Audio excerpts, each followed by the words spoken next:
In a world focused on the individual, this podcast aims to shine a light on the remarkable spirit of humanity. We're dedicated to bringing you the inspiring conversations with exceptional organizations and individuals devoted to creating a better world. Welcome to the Lighthouse Keepers Podcast. Welcome back to the Lighthouse Keepers Podcast. I'm your host, Maryellen Sherlock, and I'm absolutely delighted today to welcome an amazing human being and fortunate to call her a dear friend, Cheryl Williams. Cheryl, thanks so much for being here. Thank you for having me. I'm happy to be back. It is always so enjoyable to be around you. But I want to tell our audience, because this is so important, not only are you a nurse and you work with children, right? You're actually the author of several books. Yes. One is an award-winning book.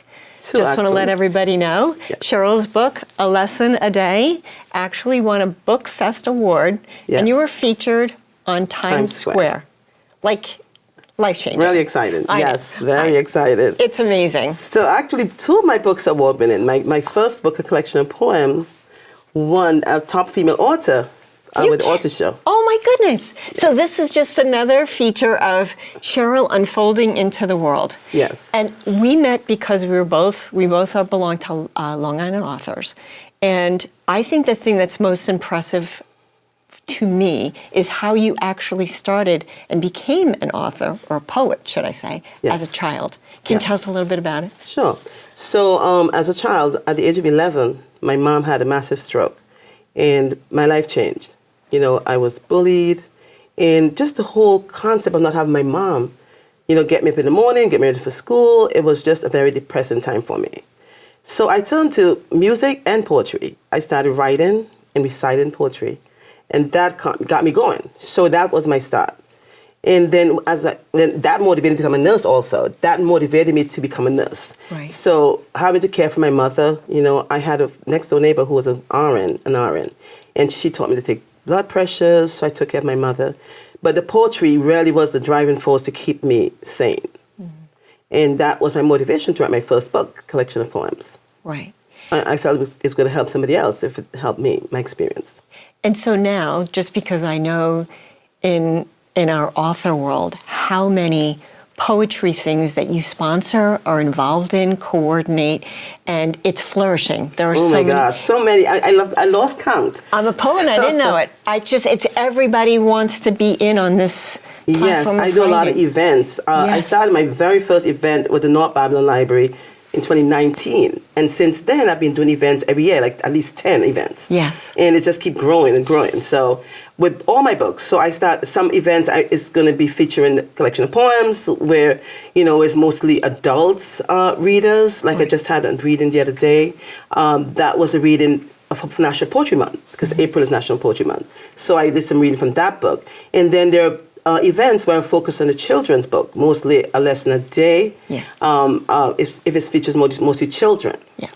And then my third book that I just published in November, The Brightest Star Shines Tonight, it's a bereavement book for children, to help children going through death and loss.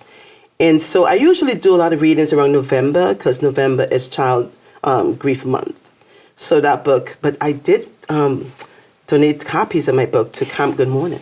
So I want to talk about this book. So this is the book, we've talked about this before. I've had the good fortune of interviewing you before. Yes. And this is a book that not only changes lives of children, but it actually changed me, which is why I think it gave such an important lesson. So I want to just read some statistics to our listeners, which I think is unfortunate, but sometimes people didn't realize this. According to the Child Bereavement Estimation Model, approximately 1 in 14 children in the United States will experience the death of a parent or a sibling before they turn 18. That's really all right, so that's 5 million children a year. And by the age of 25, that number triples to 13 million. Now, the reason why this was so profound for me, and I know we've talked about it in the past, is when you come from a place where your role as a friend is to pick your friend up, make your friend happy, don't want to see your friend sad. And I told you the story about how I had a friend in college, my roommate in college, had lost her dad. And every time that she would bring her dad up, I would change the subject. Right. Come on, Ellen, let's go here. Hey, don't we have to study? Yeah. Come on, let's go to the library. And one day she brought it up and she said, Maryellen, I know what you're trying to do and I appreciate it, but I need to talk about my dad. And that was mind-blowing to me. I thought that I was trying to do the right thing as a friend. And what your book taught me was that people need to talk about grief. Yes. We were brought up, even my parents, crack on, do the right thing, soldier on. We didn't express emotions. And now as a nurse, what you've taught me is helping these children who've lost a sibling, they need to talk about it. Yes. Can you tell us about your experience? Yeah. So I worked as a school nurse, elementary school age, for 6 years. And I went to too many funerals, children losing their parents in particular. And I sat there one day and this little boy, it was just heartbreaking. He was crying for his mother and he was having a tantrum and someone said to him, Mommy's in heaven. And he said, she's with God. And he said, why did God need her? I need her more. And I just tried to console him, but I said, at that point, I have to write something. I must write a book that will help to empower these children, help them to understand that death is not your fault. Death is a part of life. And unfortunately, we deal with it at different ages. But this is a book to help empower them and help them to understand it's okay to grieve. It's okay to cry. It's okay to talk about how you're feeling. Right. To give them an opportunity to express themselves. Which is something, Cheryl, we didn't do in the past. That's what I'm saying. What you're doing is groundbreaking in terms of letting kids know, I need to talk about it. I need to understand so that they can understand the emotions. Right. And connecting with Camp Good Mourning, I'm not sure how many people know what Camp Good Mourning, but I found out through a friend of mine who bought my book. And she said, Cheryl, I think that book is perfect for the camp. So I reached out to the camp and, reached out to the director, Paul Rubin, and I said, can I send you a copy of my book? So I sent him a PDF of the book and he said, that's a great book. Mm-hmm. So I donated 20 copies to them. And I signed them for all the children. And I gave them a nice teddy bear with a T-shirt of the book. And that's Good Morning. Camp Good Mourning. Morning. M-O-U-R. Yes. Morning. I have the hand. Oh, that's wonderful. And if people wanted to find out more about this camp, they can go on to Good Morning's website. And Camp Good Morning. They're on Facebook and then Instagram also. Mm-hmm. And the camp is held twice a year on Shelter Island. Mm-hmm. Oh, wonderful. Yeah, that's amazing. So tell us a little bit about your experience as a nurse. One of the things that I've researched in getting to know you and all the information you've provided me is that people that if they can experience grief, it is freeing. There's certain stages, I guess, of grief, like denial, anger, whatever. So those stages, Elizabeth Kubler-Ross, she's talked about the different stages, but for some reason they've moved away from those stages. That was like a stage that kept you in a particular space. Yes. So they have moved away from the denial and the acceptance and all of that stuff because everybody goes through that grief differently, and it's not like a standard thing that you have to follow. Right. So that is something that we don't focus on as much. Some people do still, but it's like keeping you in a particular space that tells you now everybody goes through denial at this particular point in time, and everybody goes through a certain feeling, a certain emotion, but it doesn't happen that way. Sometimes it hits you like a ton of brick, and sometimes you don't even experience denial first. You experience denial towards the end. Right. So we try to focus on the fact that just having you talk about what's going on with you, just having you express how you feel it, and just help you to understand that grief will never stop. You always feel that longing, that sadness, that pain, because the person is no longer here. Yeah. So it doesn't matter what the psychologist, how they put it together, how they don't put it together. It's going at the end of the day, it's individual. It's how you express yourself, it's how I express myself, and giving you opportunity just to talk about things and be a listening ear. Why do you think that that's so important for children today? When I think about people that I know that have gone through a loss, they struggle with it, and they struggle to articulate that they feel sad. Sometimes people deal with that with pain. Mm-hmm. They act angry. Right. They act frustrated. They kind of, try to suppress it a little bit. Mm-hmm. And some of the statistics and learning from you, that actually can go to physically harm you, can cause a lot of anxiety and sleeplessness. And that's why a lot of, you see it in children a lot. And then the cure is medication, and the kids are having behaviors. But are you listening to what's really happening? Are you really allowing them to express themselves in a calm manner? If you ignore children are pretty smart, right? And they could feel if you are really caring enough to listen to what they have to say. Right. Outgoing enough to take the time out of your busy day to listen. Yes. Right? And they will express themselves in a very calm way. Because I've experienced children having tantrums, and I would say to the principal, could you just leave them alone? Just let them be. And the child would sit there, and after he feels okay, he'll come talk to me. He has to go through his thing, or she, have to deal with the situations. And so the children get angry because they feel like nobody's listening, or people dismissing their feelings. I used this once. I had an event, and I used this example. Sometimes the family goes to funerals, and they come back from the funeral, and they sit around in the living room, and they tell the child, we're talking about Uncle Son, so you can go play in your room. But the child is still feeling that pain. The same pain you're feeling, the child is feeling the pain. And so include the child. Let the child talk about how he or she feels about Uncle Sam. You understand? Yeah. Listen to the child. Let the child and validate the feelings. You know what I'm saying? So that could be a big problem why we have so much children behaviors and children on medications and stuff, because nobody's listening. And it's so interesting because it goes back, it absolutely tracks to what I was doing. Parents don't want to make their child think anymore about something that's upsetting. So why don't you go play? Let's change the vibration. Right. We don't want you to hear anything that's too heavy for you. Right. But it's like you said, it doesn't change what's the reality. Yes. And children are very smart. Yes. People underestimate children. Yes. They're just the same as us, just little bodies. Right. Yeah. Right? And they're pretty intelligent. So we give them a chance to express themselves, and we'll see how intelligent they are. Right. So that's what my book comes in. It's a story in the book. It's a story where two children are talking about the loss of their mother, and dad is letting them know it's okay. It's okay to cry. Mom is not going to be upset. It's okay to always remember mom. Mom will always live on in your heart. A lot of times we kind of say, it's enough. It's been 3 months now. It's 6 months now. What are you crying about? Mom is gone. That's it. No, it's not.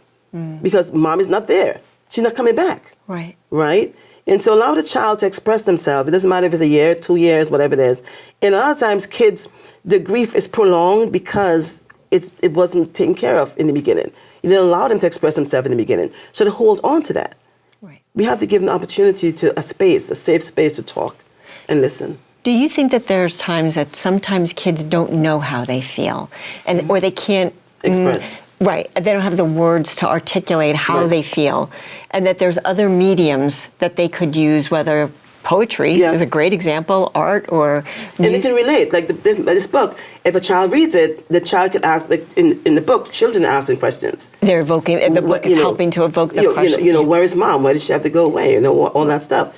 And then dad is answering the questions, right? And that is helping them to understand it's okay. But so if a child is going through something, the child can't express themselves, then we can say, we can talk with them. We can, like you said, find a book, a song, something that mom likes. How you feeling right now? Right. This, like in the book, the children used to ride a bicycle together with mom. And now mom is gone, they still ride to celebrate her life. So we don't forget. So the things that mom used to love to do, or dad used to love, their grandma used to love, you look at a child and we sit together and we play the same song they used to enjoy. Yeah. How are you feeling now? You think about mom. How does that make you feel? You can ask questions like that and the child will let you know. They might want to talk at the same time. It's okay. When you feel you want to talk, I'm here. There's this has been said that children are very resilient, that they get over things. They're fine. They're resilient. They bounce back quicker. In your experience, is that true? No. No, because a lot of times it's just the kids putting on something what they want you to see, because you want a child to be happy and cheery and stuff like that. So the child is being happy and cheery, but then the child goes to the room and they're crying, and they're sad and they're hurting because the child has feelings like us. Like I said, it's just in a smaller body. They have the same feeling. They still feel a pain. They have the same relationship with the person, right? So the child, they're resilient. That's true. But death is something that hits everybody like a ton of bricks. Right. Death is not something that a child is going to handle better than an adult.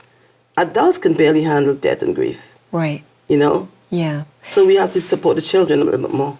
So with these books and this wonderful medium that you provide for children and for people, what would you say, I mean, this has been somewhat cathartic for you. Mm-hmm. I mean, you can't console people, or you have the ability to console people through your own loss and things that you've experienced. Yes, because it's funny because as a child, my mom didn't die when I was a child, but I pretty much lost my mother. Yes. Because as a child, 11, you need your mom.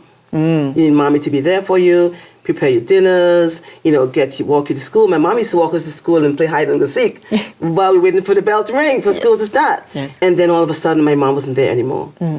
She wasn't able to braid my hair. She wasn't able to help me to get ready for school. I had to become the mother. She would be in the hospital at 6 months at a time. And that was a loss for me. Of course. That was a big loss. And I actually took care of my mom until I became an adult. And my mom eventually walked, and she eventually talked a little bit, but I had to become the mother. So I grew up really fast. Yes. And so I know a lot of pain that I had to put on a smile all the time. I always smiled through it all. Yes. So even if a child is smiling, doesn't mean that there's not pain under that smile. Yes. So, with the phrase we used earlier about a child being resilient, true. I smiled through it. I find positive ways to get through it, but it doesn't mean I wasn't hurting inside. And that's, Cheryl, I have to say, in all the years that I've known you, you are probably the most, that's what I'm saying, the most positive person I've ever met. Like you always are smiling, you're always encouraging people. I know why people go to you for that comfort or that validation when they're feeling sad. You listen to them and you understand. You've been there. Yes, and I give a lot of hugs. Because right now, I, as a nurse, I work with a special need population. And I walk through the door and everybody's calling Nurse Williams, Nurse Williams, Nurse Williams. And I give each of them a hug before I get to my office. Because I don't know what they went through. I don't know what they're dealing with. We all have our own issues, whether it be debt, whether it be loss, whatever it is, disappointment, whatever it is. It's all a loss, right? And so hugs work wonders. Yeah, hugs sure work do. wonders. I give so many hugs to the children. Yeah. And even now I go back to see them. I'm actually going to take the day off to go to the graduation in June. I don't forget my children. I'm always there for them. Cheryl, it has been such a pleasure to have you here today. I'm so honored that you're here on this podcast. Oh, I'm happy to be here. I want to tell you, the world needs more Cheryl Williams in this world. Thank you are such a beacon of light. Tell us, how can our listeners find you? Where's the best way to get your books? How do they find? Where is this woman? How do I find her? My books are on Amazon, and it's on Durant's bookstore because Durant's my publisher. I am on Facebook. And I am on Instagram. A lot of people find me on Instagram for some reason. Yes. So I'm on Instagram and Facebook and my website. Times Square, if you want to see her. Or the CherylWilliams.com is our website. And once you go onto my website, you can find anything. So it's very simple. Or the CherylWilliams.com, and that's my website. And then there's Facebook and Instagram and... I'm so excited about the Times Square. I can't believe it. You're surprised. I'm not surprised. I mean, that's what I was going to say. The next question: what's headed next for Cheryl Williams? Look for her to be more. If as many I can get to here on the Lighthouse. I just got an offer from London. It's a newspaper magazine, and I'm doing an interview with them soon. So I'm excited about that. You should be. The world's got to hear more. But about my goal is not. Yes, I want my books to get out there, but I want. It's to help people. Of course. That's why I wrote my books. I wrote my books so it can help people. And that's why I'm excited when my book could get out there, right? People could get to know about them. People get to learn about them. Children could be helped by them. Yes. Can you imagine how many children are going to be helped by the book? From the kids that got the books that I donated to them. It's going to be phenomenal. It help them to be empowered. And the teddy bear, they can hug the teddy bear when they feel down or in pain or hopeless. Does everybody understand why I adore this woman? Thank you so much for joining us today on the Lighthouse Keepers Podcast. Cheryl, thank you so much for being here. Well, thank you for having me, Maryellen. And we'll be back soon. Thank you for watching and being part of this journey. Remember that lighthouses symbolize hope. With hope, we persevere and inspire positive change. If you enjoyed this episode, don't forget to subscribe, leave us a review, and share it with your friends. Until next time, keep shining your light.